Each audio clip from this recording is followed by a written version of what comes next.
Dari tadi si Momo ini bolak-balik ngikutin aku terus ya kan. Di meja ini lagi ada si Boni sama nenek Sisi. Nah si Momo dari tadi itu sibuk banget mau loncat naik ke meja.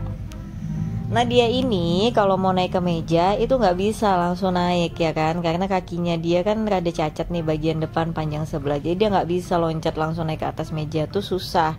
Jadi biasanya dia itu naiknya itu naik dulu di kursi, baru naik ke atas meja. Berhubung ada aku, biasanya dia loncat dulu ke atas kakiku, baru naik ke meja. Tapi iklannya banyak nih actingnya, pura-pura ganggu tangannya Boni lah, celingak-celinguk lah. Dia itu kayak memastikan mengatur strategi supaya tepat dia loncatnya, nggak dimarahin, nggak jatuh juga. Karena beberapa kali kejadian dia itu mau loncat kayak gitu, mau naik tapi jatuh, akhirnya gelayutan tangannya itu kukunya nancep di kakiku tembus. Rasanya luar biasa, teman-teman paham lah ya kalau cakar kucing nancep ke kulit kalian itu gimana rasanya. Itu sering banget aku alami setiap kali dia mau loncat.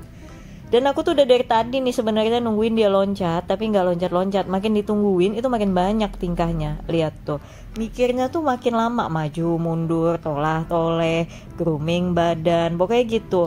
Nanti giliran kita nggak siap buat ngebantu dia atau nangkep dia nih, kira-kira takut dia jatuh, baru dia loncat. Akhirnya itu yang bisa keseringan aku kecolongan, dia kepleset jatuh, terus gelayutan di kaki aku dengan posisi cakarnya ditancepit.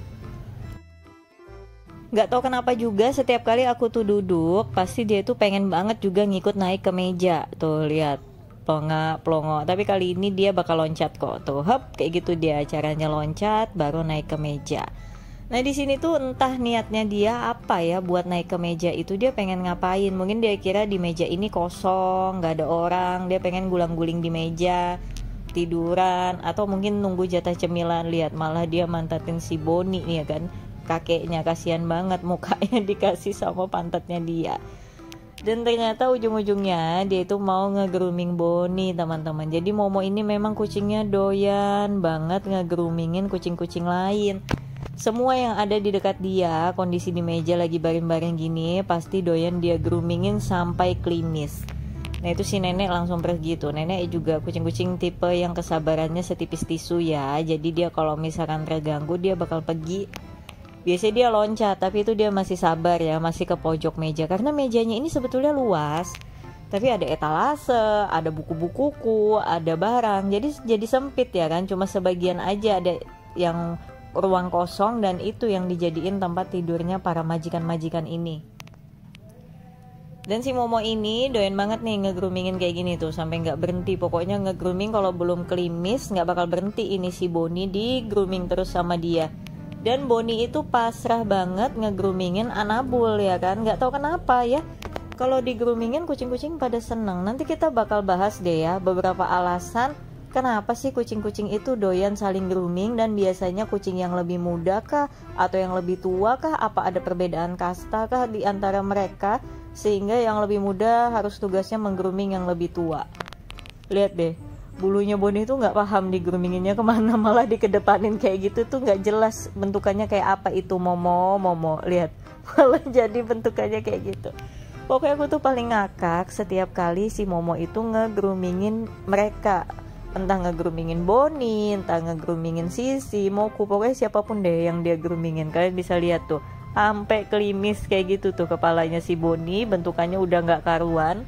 Dan si Boninya pasrah aja, diem lagi gitu. Tuh balik lagi dia groomingin ya. Terus Momo grooming ampe bulunya Boni klimis sebelah tengah.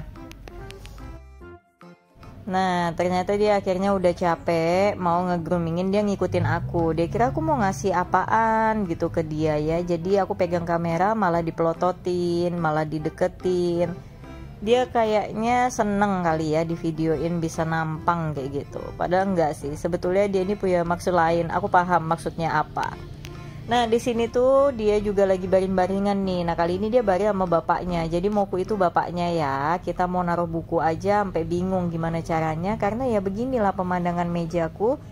Kalau lagi kucing-kucing itu pada doyan di meja, mau tidur sekalipun ada yang belanja ya mereka tuh diem aja kayak gini. Sampai orang tuh kalau mau naruh barang tuh bingung jadinya. Itu si nenek udah pindah ke bawah ya kan, udah pindah ke bawah karena dia merasa tidak muat karena di atas ini si Moku lumayan besar dan itu si Boni udah pindah juga ke kardus. Jadi kardus di bawah meja juga akhirnya sayang buat dibuang, jadi dijadiin tempat buat tidurnya mereka supaya mereka itu punya posisi masing-masing buat tidur. Nah ini nih salah satu modus ya mereka. Jadi setiap kali di atas meja, biasanya kalau lagi live aku tuh sambil sogok mereka dengan cemilan ini. Nah jadi di mindsetnya mereka ketika aku duduk di kursi itu aku tuh mau ngasih mereka cemilan, padahal nggak selalu, padahal itu kegiatan cuma ketika lagi live aja supaya mereka itu nggak kemana-mana gitu. Jadi akhirnya sekarang meja selalu penuh karena modus mereka ini.